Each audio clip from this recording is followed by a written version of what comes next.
Radyoya denge gel, denge azadiye.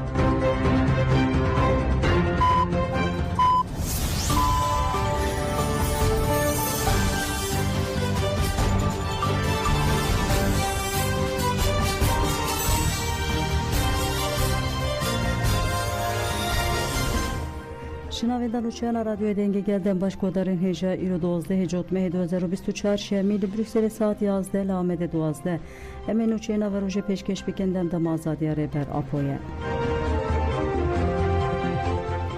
Gecedeki Avrupa Banka Kodi derketine alı çalakken 12 و 13 هجوت مه کر gecedeki Avrupa'yı bir hız kuş bu çalakken 12 و 13 هجوت مه peşenkte tevgir ajinen kurten Avrupa'yı legerek olaten Avrupa'yı benedar xıstan gecedeki Avrupa'yı da zanım kujinen Kurdistan'e ku su 26 salın peşenkte tek koşan edici komple navne teveyi udikken ve bıçalakken xoş bazadiya fiziki rebera po dengi xabilent biken ugoten banklı herkesi diken ku baveke xurti xodiri çalakken ku 12 و 13 هجوت مه de benedar xıstan derkevin her va gecedeki banka tevli buna mitinga ala Ahmet Jikir.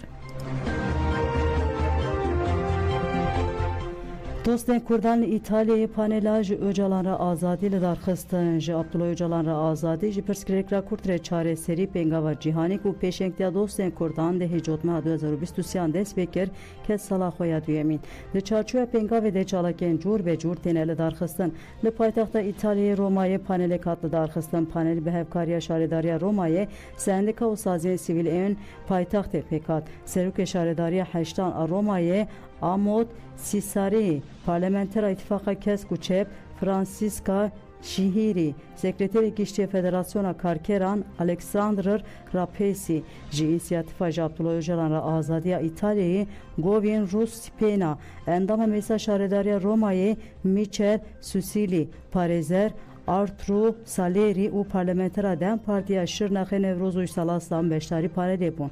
Aktiviste siyasi Aleyson Arsonsiz moderatoriya panel ekir. Daha haftına edahat xwestin ku pengava cihani yaj bu azadiya rebera po veremezin kirin. Hat gutin ku azadiya rebera po de heman demede ji bu çareseriya perskirek engelen ruşlatan avinji xwedi giringe ke dirukiye pişti panel ji sinevizyona kurtejiyana reber apo hat nişandan. Le Paris'e standa jrebe rapore azadi hattanin li banliyöye Karbil paytaxta Fransa Paris'e de çarçuya pengava Abdullah Öcalanra azadi ji perskrek kurte çareseriya siyasi de bir peşenktiya tevger acuvanin şoreşkede stand hattındanin. Stand bu beyne u pürtüken reber Abdullah Öcalan hattındanin. De standi da banga tevli buna konsere hevgirtina bir reber rapore ya da noduzde hecot meyde le Paris'e belidar xıstin hatkirin. Stand nezisi saatan berdavam ker çalakya standi bir duruşmeyin biji seruka po bitavi bu.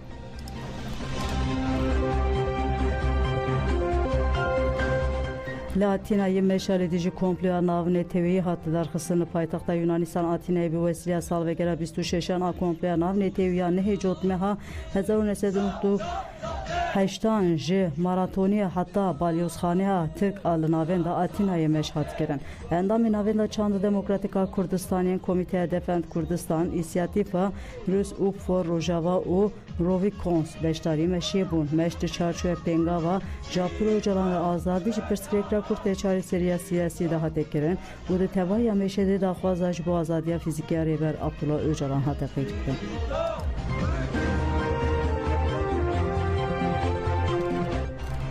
Jitevaya Bakur u bajarên Tirkiye ve bide hezaran kez bere xwebidin Amedê 13 hecot meh ve Amedê çalakeke giring pêk were. Ev mîting ve Bakurê Kurdistan û Tirkiye bi destpêkiran qonaxa duyemîn a pengava ji rêber rapora azadî. Mîting bi navê Azadiyê Jaliyê Dem Partî DPP û tevgera jinên azad ve tê organize kirin. Şiariya wê jî wiha ye. Eblêtî ji komployê li ber xwe didin ji bo azadiyê li Amedê kom dibin. Beşdarî wê ne tenê ji Amedê be. Ji tevaya bajarên Bakurê Kurdistanê ve bide hezaran kes bere xwe bidin Amedê. Wekê din di serî de İstanbul, İzmir, Ankara, Edene, Mêrsîn ve jî gelek bajarên Tirkiye jî bi hezaran kes biçin Amedê. Navnîşana mîtingê jî qada stasyonê ye. Hevserokên DPP, Çiğdem Kılıçgün Uçar, Hevserokên Parti Tuncer Bakırhan, Parizê Reber Rapor Rezan Sarıca ve de mîtingê de baxivin. Komên bajar û Sur jiyan jî wê bi stranên xwe beşdarî mîtîngê bibin. Mîtînga azadiyê wê 13 cotmê saat 1 nîvro dest pê bike. Ji bo beşdariya li mîtîngê bi xurtî derbas bibe li tevahiya bajaran endamên Dem Partî, DPP û têjayê xebatên berfireh meşandin. Gund bi gund, kolan bi kolan, tax bi taxgeriyan û xwestin herkes ji bo mezinekirina têkoşîna azadiya fîzîkî ya rêbera Poberê xwe bidin Amedê. Gelek Kurt û Hêzên Demokrasiyê di mîtîngê wê peyamên ji bo çareseriya doza kûr jî bidin. Pêşengên siyaseta demokratîk banga beşdariya mîtînga azadiyê kirin. Haziriyê mîtînga mezina li Amedê bi dawî bûn. Amed li benda bi 100,000 kesiye ji bo beşdariya mîtîngê pêşengên siyaseta demokratîk li Amedê meşek li darxistin. Hevsevkên DPP endamên têjayê parlamenter û hevşaredar jî di meşê de amade bûn. Tevî astengiya polîsa ji dikan bi dikan geriyan û ji gel xwestin tevlî mîtînga azadiyê bibin. Di meşê de bênaber sloganên bijî seroka Po bê serok jiyan nabê hatin berskirin. Piştî serdanê axaftin hatin kirin. Piştî hevseroka DPP Amedê Sultan Yaray axivî. Hevşaredara Mêrdînê Ahmet Türk axivî got em ji meşa xwe ya azadî û demokrasiyê yek gav başlarına avêjin. 13 cotmê em li qada îstasyonê ne. Alîkarê hevserokê SP Beycan Taşkiran jî got em ê li dijî şer tecît û komployan li Amedê bin. Di serî de jin divê herkes dengê xwe ji bo aştiyê bilind bike. Siyasetvan Ayla Akat Ata jî got riya aştiyê di İmraliyê re derbas dibe. Em ê roja yekşemê bi hezaran kesî re dengê xwe ji bo azadiyê bilind bikin. Siyasetvan Sabat Tuncer jî bêhukûqiya li İmraliyê bi bîr xist û got di şexsê Birêz Öcalan de gelek tê tecît kirin. Mînaka pergala qirkirin û îşkenceya li İmraliyê cîhanê nîne. Em ê bi vî mîtîngê daxwazên xwe ji Amedê bigihînin raya giştiya cîhanê. Herkes di ferqa hêza Birêz Öcalan a çareseriyê de. Banga me li gelê me hemûyan ew e ku bi rehê seferberiyê beşdarî mîtîngê bibin. Komeleya Mafê Mirovan îhadê têkildarî lijne îdarî û çavderiyê li girtîgehan daxuyanî da. Daxuyanî hemwex li gelek bajarên ku rêxistina Komelê lê hen hate dayîn. Hevserokê îhadê Şaxê Ankara Ömer Faruk Yazmacı metna hevpar xwend. Li daxuyanê de tê bîr xistin ku qanûna lijneyê bi xala heştû nehan a qanûna têkildarî înfazkirina ceza û tevdîrên ewlehiyê ji 20 Kanûna 2020 ve ketiye meriyetê de. Daxuyanî wiha didome. Lijne 6 mehan carekê rewşa girtiyan dinirxîne. Ev lijne hem li dijî destûra bingehîn hem jî li dijî peymana Mafê Mirovan Avrupayê ye. Di daxuyanê de tê gotin ku weke îhadê gelek caran ji bo betelkirina vê lijneyê serlêdan kirine lê dadgehê biryar nedaye.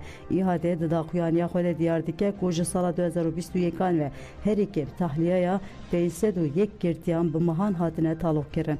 Daxuyanî wiha didome. Lijneyên ku di çarçoya vê rêzîknameyê de hatine avakirin xwe dixin şûna dadgehan û dergehê girtiyan de biryar didin. Derheqa girtiyan de biryar didin. Em wek Komeleya Mafê Mirovan dixwazin ku destên îdarî û çavderiyê bê betalkirin û girtiyên dema berdana wan hatiye tavilê werin berdan. Komisyona girtîgeha navendiya Şaxê İhadeya İstanbulê, Şaxê İhadeya Rihayê, Şaxê İhadeya Wanê, Şaxê İhadeya Amed, Dêrsîn, Batman û Colemêrgê jî heman daxuyanê dan û xwestin ev lijne tavilê ji bên xistin.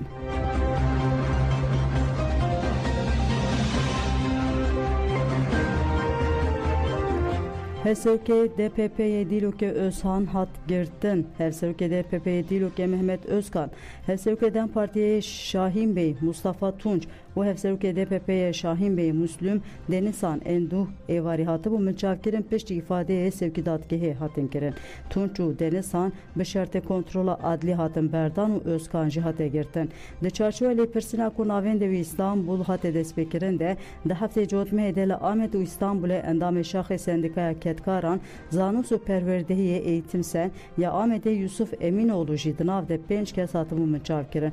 Di çarçoya lêpirsîna ku bi îtayê endamtiya rêxistina hatiye destpêkirin de 2 kes piştî îfadeyên di dozgeriyê bi şert kontrola adlî hatin berdan. 3 kesên ku Eminoğlu jî di nav de bi daxwaza girtinên sevkî dadgehê hatin kirin.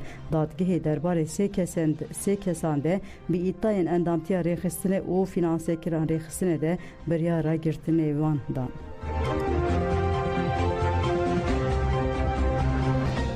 Li mamosteya zimanê Kurdî sê meh ceza hate birin. Li gorî Medya Rûşatê Kurdistanê di dehên mehê de şaxê dadgeha Bokan sê meh ceza li mamosteya zimanê Kurdî Sevsen Hesen Zedayî ya xelkê Bokanê girtiye. Hat zanîn ku ceza bi hincê de propagandaya dijî dewletê hatiye dayîn. Hêjayî gotinê mamosteya Sevsen 17 salin li Bokan û gundên derdorê wê mamostatiya zimanê Kurdî dike. Di salên borî de gelek caran ji ber çalakiyên xwe ji aliyê hêzên ewlêkariyê ve ketiye ber lêpirsînê de. Li Dêrazorê erebeyek hat hedefgirtin yek kuştî çar birîndar hene. Li gundewarê Rûşatê Dêrazorê yê dibin kontrola hikûmeta Şamê de di êrişeke hawayî de kesek hat kuştin û çar kes jî birîndar bûn. Li gorî navenda çavderiya mafê mirovan a Sûriyê Sohrê li bajarokê Mehkan ê Rûşatê Dêrazorê ya dibin serweriya hikûmeta Şamê de erebeyek hat bombebaran kirin. Sohrê diyar kir ku erebe bi droneke biçek hatiye hedefgirtin û di encamê de kesek hat kuştin û çar kes jî birîndar bûne. Nihat zanin ku drone ayîdê kê ye. Netewên Yekbûyî daxuyanî da li Lübnanê zêdeyî 100 doktor û xebatkarên tenduristiyê hatine kuştin. Berdevka Ofîsa Mafê Mirovan a Ravîn Simansanî li Netewên Yekbûyî daxuyaniyek da û got ji cotmeha derbasbûyî vir ve li Lübnanê bi giştî zêdeyî 100 doktor û wezîfedarên tenduristiyê hatine kuştin. Belê gotanên jemenûçên saet 11 pêşkêşkirin